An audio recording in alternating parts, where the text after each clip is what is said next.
एक ऐसा तांत्रिक जो उस नरपिशाच से भी ज्यादा शक्तिशाली हो, कहाँ मिलेगा? यही सोच रहा था अनुज।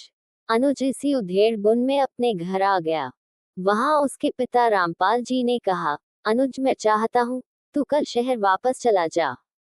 मैंने सुना है कि तू अपने दोस्त की मौत का बदला उस नरपिशाच से लेना चाहता है। इस सब चक्कर में मत पड़ और शहर चला जा। पिताजी आप बात को समझे, ये सब मैं अपने दोस्त के लिए नहीं कर रहा हूँ, बल्कि इस गांव को नरपिशाच के चंगुल से मुक्त कराने के लिए कर रहा हूँ। अनुज ने अपने पिता को समझाते हुए कहा।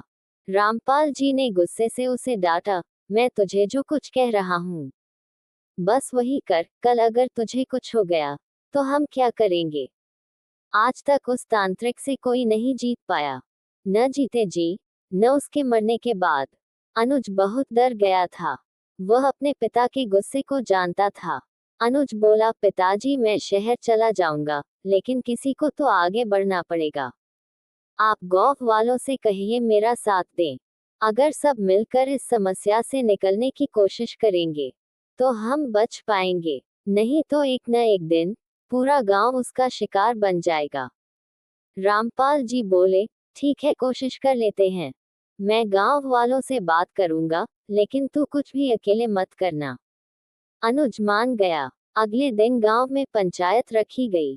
उसमें फैसला हुआ कि गांव के 4 आदमी दूसरे गांव जाकर तांत्रिक ढूंढेंगे। उनके साथ अनुज भी जाएगा। अगले दिन अनुज अपने साथ गांव के 4 लोगों को लेकर सुबह ही निकल गया। वे सब दूसरे गांव गए।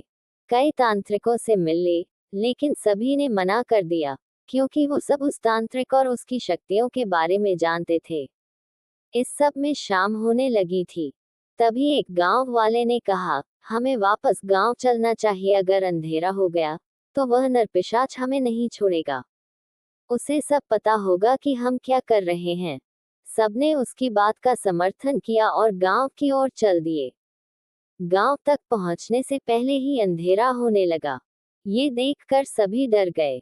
अनुज ने चारों को रोका और कहा, भाइयों अंधेरे में जाना ठीक नहीं। मैं पहले ही अपना दोस्त खो चुका हूँ।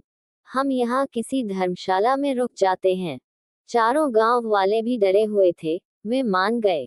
सभी वापस मुड़ गए, लेकिन तभी उन्हें किसी के रोने की आवाज सुनाई दी। अनुज पीछे मुड़ जाना चाहता था।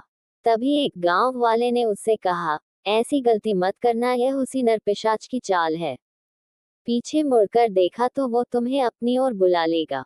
अनुज सावधान हो गया और वापस चलने लगा। तभी उसके कानों में आवाज पड़ी, रुक जा दोस्त, इतने साल की दोस्ती अब दोस्त को अकेला छोड़कर जा रहा है। ये नरपिशाच मुझे रोज मारता है, मुझे बचा ले। अनुज पीछे मुड़ा और देखा एक खेत की पगडंडी पर उसका दोस्त राहुल खड़ा रो रहा था। उसके कपड़े फटे हुए थे। उसके कपड़ों पर कई जगह खून लगा था। उसके हाथों से भी खून बह रहा था। अनुज रोता हुआ अपने दोस्त की तरफ तेजी से भागा, लेकिन गांव के 4 लोगों ने उसे तेजी से पकड़ लिया। अनुज चिल्लाने लगा, छोड़ो मुझे, मेरा दोस्त बुला रहा है, मुझे उसे छुड़ाना है। तभी एक गांव वाले उसे थप्पड़ मारा, बेवकूफ तू तो मरेगा ही, हमें भी मरवाएगा। वो तेरा दोस्त नहीं है। नरपिशाच ने उसे अपना चेला बना लिया है। वह अब तेरा दोस्त नहीं है। नरपिशाच मार डालेगा हम सबको। अनुज की हालत खराब हो गई थी। वही जमीन पर बैठ गया। एक ने उसे पानी पिलाया। उसकी आंखों से अभी आंसू बह रहे थे। 2 आदमियों ने उसे उठाया और अपने साथ लेकर आगे बढ़ गए। पांचों अब एक धर्मशाला में रुक गए थे और सुबह होने का इंतजार कर रहे थे। सबने फैसला किया कि उनमें से बारी बारी एक जागता रहेगा, कहीं अनुज उठकर उधर न चला जाए। अनुज की रखवाली करना जरूरी था। अनुज गहरी नींद में सो रहा था। तभी उसने सपने में देखा कि वह नरपिशाच राहुल को मार रहा है। अपने नाखून उसके शरीर में गड़ा कर उसका खून पी रहा है। राहुल अनुज अनुज पुकार रहा था। अचानक अनुज की आंख खुली। वह दरवाजे की ओर भागा। एक आदमी ने सबको शोर मचाकर जगा दिया, फिर चारों ने अनुज को पकड़ लिया। तभी ऊपर सीढ़ियों से गेरुए कपड़े पहने एक साधु बाबा नीचे आए। उन्होंने अनुज के ऊपर गंगाजल के छींटे मारे। अनुज शांत हो गया। वह अब बेहोश सा होने लगा था। दो आदमी उसे पकड़कर कमरे के अंदर ले गए। साधु बाबा के पूछने पर बाकी दोनों आदमियों ने सारी बात बता दी। उन्होंने कहा, इसे कल साथ में लेकर मेरे आश्रम में आना। सुबह जब अनुज की आंख खुली तो चारों आदमी उसे लेकर साधु बाबा के आश्रम में पहुंच गए। अनुज से बाबा ने अकेले में बात की और उसे गांव जाने के लिए कहा। बाबा से मिलकर अनुज और चारों आदमी गांव पहुंच गए। वहां जाकर अनुज ने मुखिया से कहा, मुखिया जी, साधु बाबा गांव में आएंगे और यहां हवन पूजन करके उस तांत्रिक को मुक्ति दिलाएंगे। साथ उन्होंने कहा, आज तक जितने भी लोग उसका शिकार हुए हैं वे उन्हें भी मुक्ति दिलाएंगे। मुखिया जी बहुत खुश हुए। वे बोले, अगर ऐसा हो जाए तो हमारे गांव का कल्याण हो जाएगा। बेटा, तुमने बहुत अच्छा काम किया है।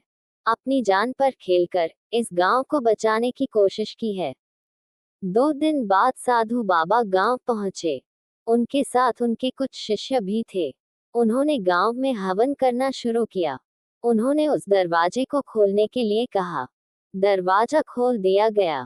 तभी दरवाजे से बहुत भयानक आवाजें आने लगी। रात का समय था। बहुत तेजी से एक साया उस दरवाजे पर आया। उसके मुंह से भयानक आवाजें निकल रही थीं। साधु बाबा ने उसे मंत्रों से बांधकर हवन कुंड के पास बुलाया। साधु बाबा की शक्ति के सामने उस नरपिशाच की शक्ति कम पड़ गई थी।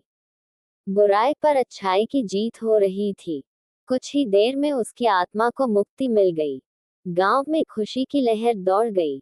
साधु बाबा ने खेतों में जाकर गंगा जल छिड़का। साथ ही गांव वाले भी अपने अपने खेत में पहुंचे। इसके बाद साधु बाबा ने गांव की सीमा पर जाकर एक बड़ी सी कील मंत्र सिद्ध करके मुखिया जी को दी और कहा, इसे यहाँ गाड़ दो।